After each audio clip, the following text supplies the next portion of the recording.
Mark DeJong, and in this video session, we're going to explore the history of the tenor saxophone in jazz. The world of jazz saxophone is an exciting place to explore. As a lifelong student of the music, I've found there's no better way to develop many of the important skills on your instrument than to dive deep into the wonderful world of recordings that feature these great players. There are many more players to listen to and to learn from than we could possibly cover. So in this video, I'm going to briefly discuss several players who have made an indelible impact on the music.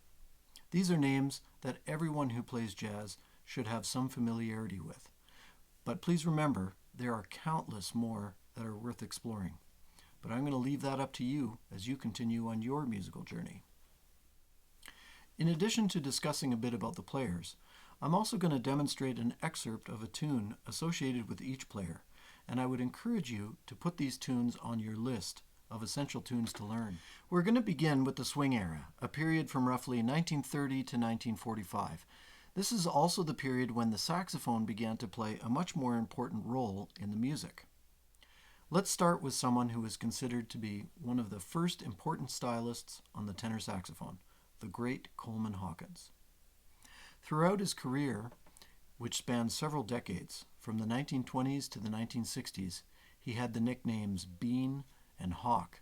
And what set Hawkins apart was his bold, husky sound, as well as his sophisticated approach to improvisation that incorporated his mastery of melody, harmony, and rhythmic variety.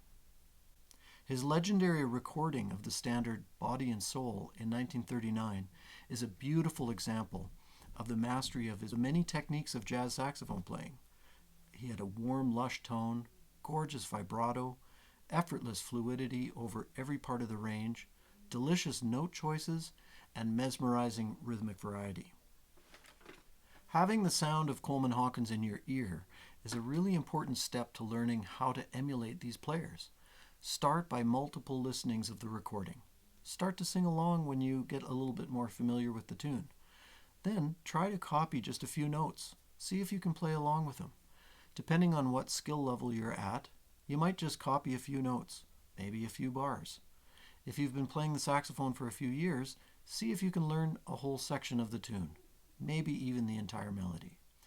In order to demonstrate how I've been influenced by Coleman Hawkins, I'm just going to play a little bit of Body and Soul, which is a tune I transcribed many years ago, but I still remember the tune, and I'm going to play just a few bars to show you how I've incorporated some aspects of Coleman Hawkins' playing into my own playing style.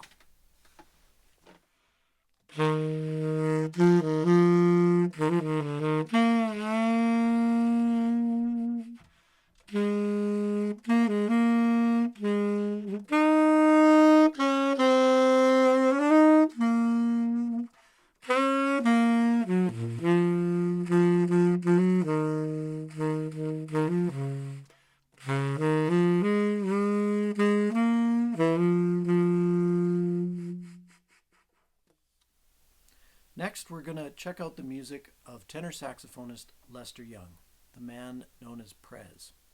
Webster grew up playing in his family's band, but soon after he started to work professionally. Before long, he was playing in the Count Basie Orchestra, which was based in Kansas City, and quickly developed a reputation for playing in a light, smooth style, very much in contrast to the sound of Coleman Hawkins. While in his formative playing years, he idolized the sound of Frankie Trumbauer, a soloist who performed on the C melody saxophone, which is slightly smaller than the tenor sax, but a little bit larger than the alto, and also in the key of C, thus the name C melody. While his sound may have emerged, at least in part, from his copying of Trumbauer solos, his playing can definitely be described as light, floating, and very melodic. Webster Leaps In is one of his tunes, first recorded by the Count Basie Orchestra. It's a song that is based on the tune I've Got Rhythm, written by George Gershwin.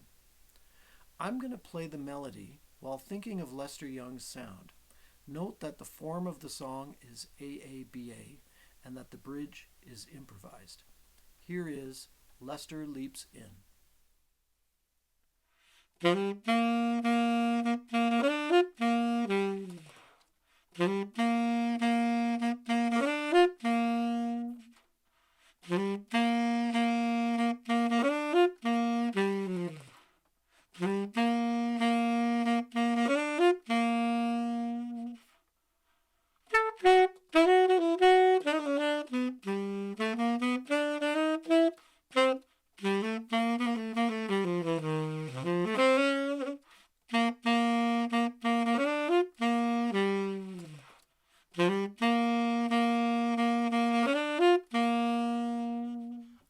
Another important tenor saxophonist from Kansas City was the great Ben Webster.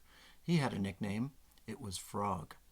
He played in many bands, including Lester Young's family band, as well as Benny Moten's Kansas City Orchestra, which, by the way, also included Count Basie.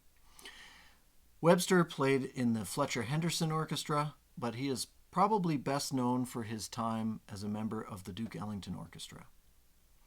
He, much like Coleman Hawkins, had a big, husky sound with a wide vibrato, as was the style embraced by many saxophonists of the day. He also cited the great alto saxophonist Johnny Hodges as a major influence on his playing. In 1940, Webster recorded a tune called Cottontail with the Ellington Band, and this is another composition based on the previously mentioned tune by George Gershwin, I've Got Rhythm. Since we know that the song structure is AABA, I'm going to just play the first two A sections. The bridge is also typically improvised in the same way that Lester Leaps In was improvised. Here's Cottontail.